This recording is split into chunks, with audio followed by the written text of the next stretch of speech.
Hello, I'm Dr. Nasmani, and this is the fourth session of the Biostatistics and Research, and it's a series of videos in statistics. Apart from this, other subjects like surgery, anatomy, biochemistry, physiology, pediatrics, general medicine, cardiology, everything will be covered in such sessions. This is meant not only for the postgraduate entrance coaching students, also beneficial to the undergraduates and teachers who have just joined service in the medical college service, so that you can utilize these videos for undergraduate classes. Please you visit the channel youtube.com/acpgmet and also facebook.com/acpgmet. There are so many sessions available, nearly 80 numbers, and please visit the channel every day, and also give this link to your friends and other people who are interested in similar sessions. More than 8,000 hits have been already made across the world in more than 125 countries. This channel is becoming popular every day.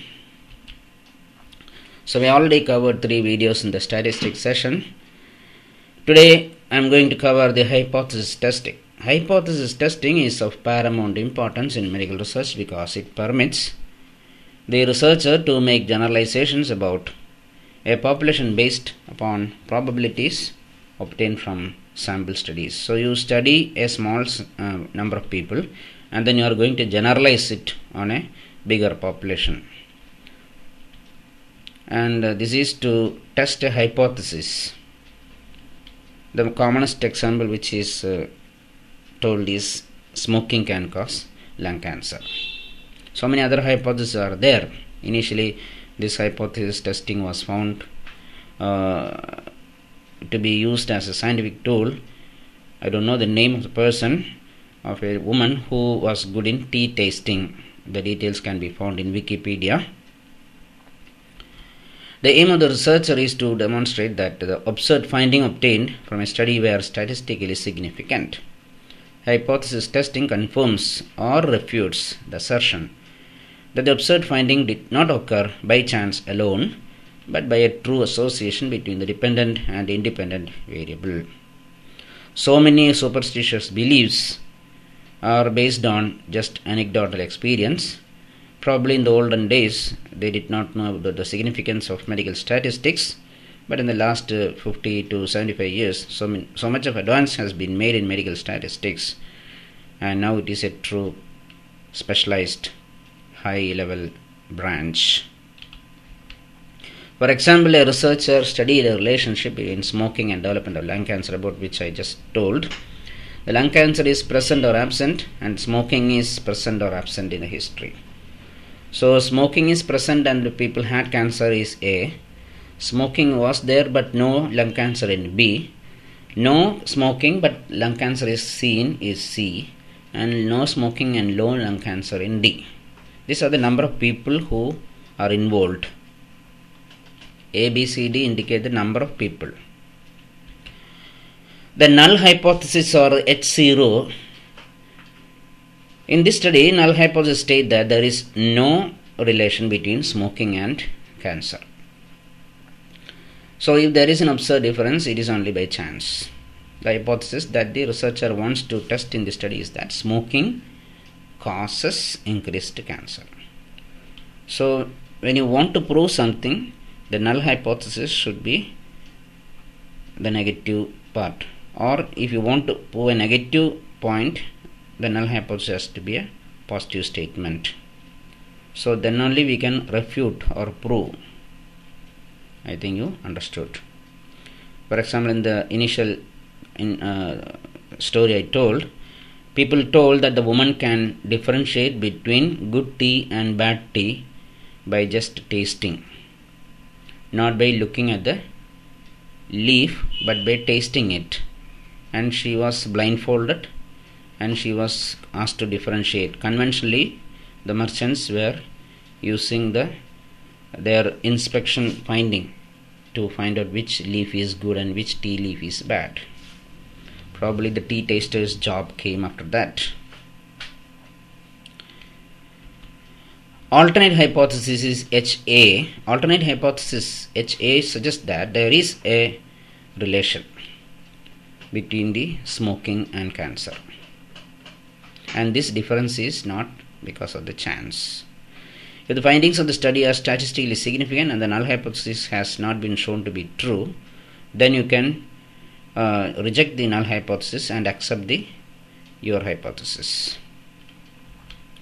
So just like previous video, here also we can say that there can be errors in your judgment. So the truth and decision are taken here in the 2 by 2 table. The truth is that the null hypothesis is true where the null hypothesis is false.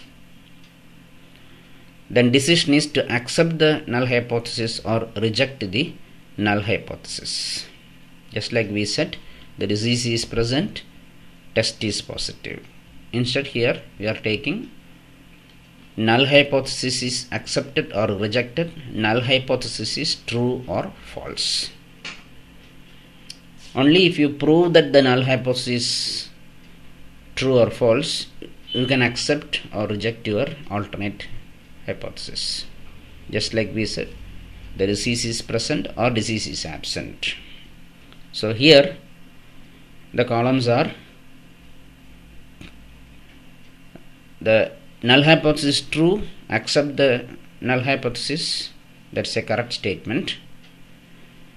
Reject the hypothesis and null hypothesis is false, that is also correct statement. Whereas the reject the hypothesis but the null hypothesis is true, there is a type 1 error.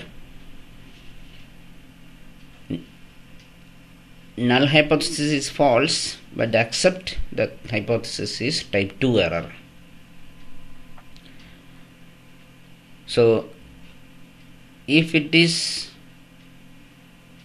H0 true, it is statistically insignificant. Accept H0, that is also statistically insignificant. Whereas H0 false and reject H0 is statistically significant. H0 false and reject H0 is statistically significant.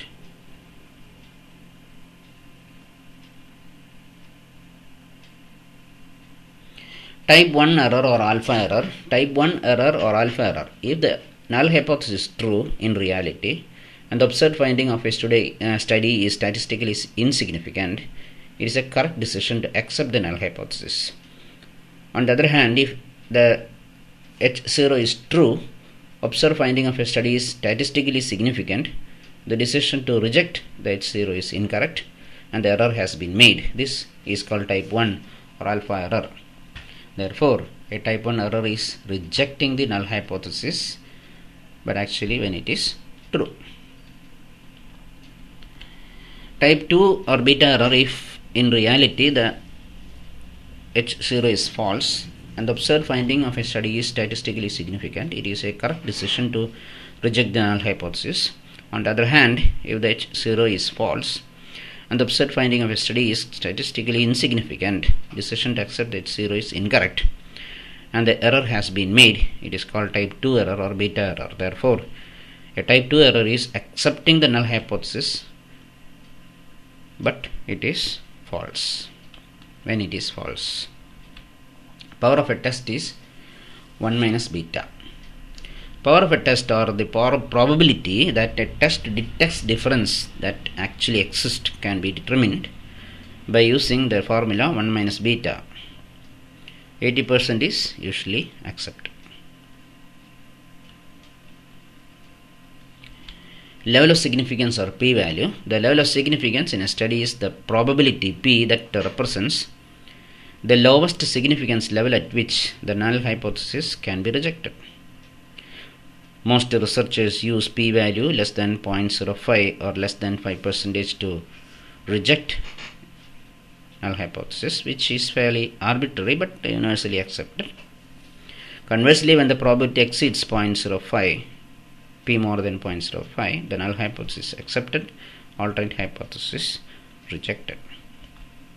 Although statistical significance can be true association, it can also be artifactual due to a confounding factor. Therefore, statistical significance does not necessarily prove either a causal relationship or clinical significance.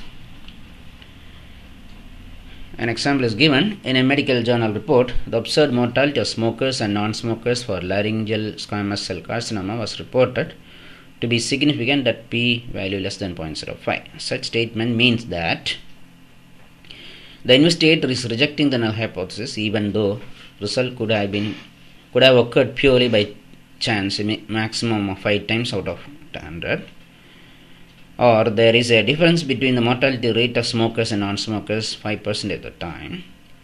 Or the null hypothesis claims that there is a difference between the mortality rate of smokers and non-smokers, or that the causal relationship between smoking and mortality may be established through the study, or that there are insufficient data as the total number of smokers and non-smokers were not given.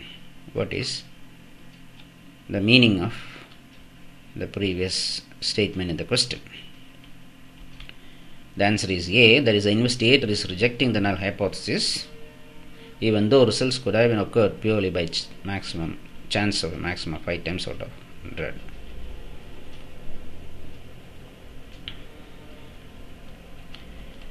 What is the claim of null hypothesis in this study?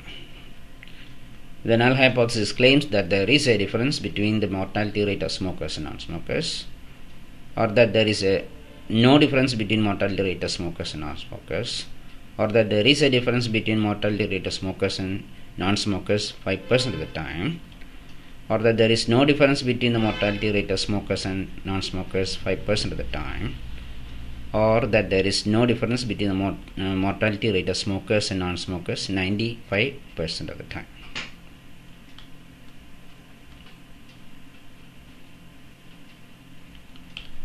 Answers are given at the end. What is the claim of the null hypothesis H0 in this study? Answer is, the null hypothesis claims that there is no difference between the mortality rate of smokers and non-smokers. What is the claim of the alternate hypothesis in this study? The alternate hypothesis claims that there is no difference in mortality between smokers and non-smokers, or that there is a difference in mortality between smokers and non-smokers 5% of the time, or that there is a difference in mortality between smokers and non-smokers 95% of the time, or that there is no difference in mortality between smokers and non-smokers 5% of the time, or that there is no difference between mortality of smokers and non-smokers 95% of the time. I will give the answers. Alternate hypothesis claims that there is a difference in mortality between smokers and non-smokers 95% of the time. Option number C was correct. Hope that this session was useful to you. Next session will be on probability theory. Goodbye from ACPGMet. Please visit the channel youtube.com/ACPGMet. Since the statistics may be a little difficult to understand, please see the video again and again, because research nowadays is an important criteria for getting higher level of academic qualification, and also for completing the thesis work in post-graduation, and also publish journals in international level. So just by evading the research tools is not a good method of learning medical science. So please make an effort to understand the statistical terms and basics. Please visit the channel youtube.com/ACPGMet. This is only a small effort from my side, and please give your feedback in the address acpgmet@gmail.com or drnsmanimd drnsmanimd@gmail.com. Your suggestions are accepted and is expected. Thank you.